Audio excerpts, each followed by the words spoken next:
Bonjour à tous, Monsieur Hamza, votre professeur de chimie. Bienvenue à cette vidéo capsule examen sur la quantité de matière et la concentration en ppm.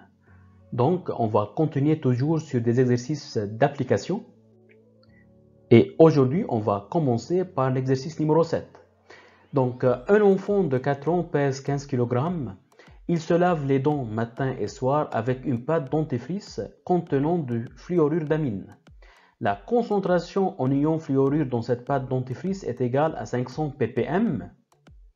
L'enfant dépose en moyenne une petite noisette de 0,5 g de pâte dentifrice sur sa brosse à dents et en avale 50%. Donc exercice numéro 7. Parmi les propositions suivantes concernant la pâte dentifrice, laquelle et lesquelles sont exactes. Donc item A, l'unité de concentration ppm signifie partie par million. Donc ça c'est bien sûr, ppm signifie partie par million. Et donc c'est une unité de concentration. Ça c'est à apprendre par cœur, c'est VIP. Item B, la concentration en ion fluorure dans la pâte dentifrice est égale à 500 mg par gramme. Donc pas de panique, ça on va la détailler. Donc on sait très bien, que veut dire 500 ppm? 500 ppm signifie que dans 1 million de grammes de dentifrice, il y a 500 grammes d'ions. Nous, on cherche dans un gramme, on a combien d'ions? Donc dans un gramme, il faut diviser par million. Et donc, si on divise par million, il faut diviser le 500 par million. Et si je divise le 500 par million, on obtient quoi? On obtient 5 fois 10 à la puissance moins 4 grammes d'ions fluorure, ce qui correspond à 0,5 mg et pas 500 mg par gramme, mais plutôt 0,5 mg par gramme. Et donc l'item B est faux.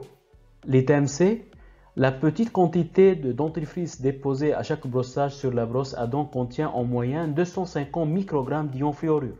Regardez, pas de panique. Nous, on met 0,5 g de pâte dentifrice. Et nous, on a dit que la concentration en ion fluorure dans cette pâte, elle est égale à 500 ppm. Donc regardez comment on va analyser la situation.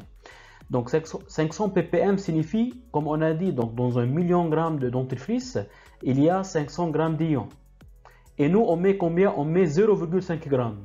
Et donc dans le 0,5 g, il y a combien d'ion fluorure? Donc il faut multiplier 0,5 fois 500 divisé million, ce qui nous donne 0,00025 g d'ion fluorure, ce qui correspond à 0,5 mg et donc 200 microgrammes d'ion fluorure. Et donc dans ce cas-là, l'item C est vrai, l'item D est faux, et donc le bilan de réponse c'est A et C. Donc c'était tout pour cette vidéo. J'espère que cette vidéo vous a aidé et vous a plu.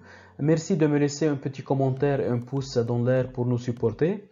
Et n'oubliez pas de vous abonner à votre chaîne YouTube Coursup donnée par votre professeur Hamza pour ne pas louper les vidéos prochaines.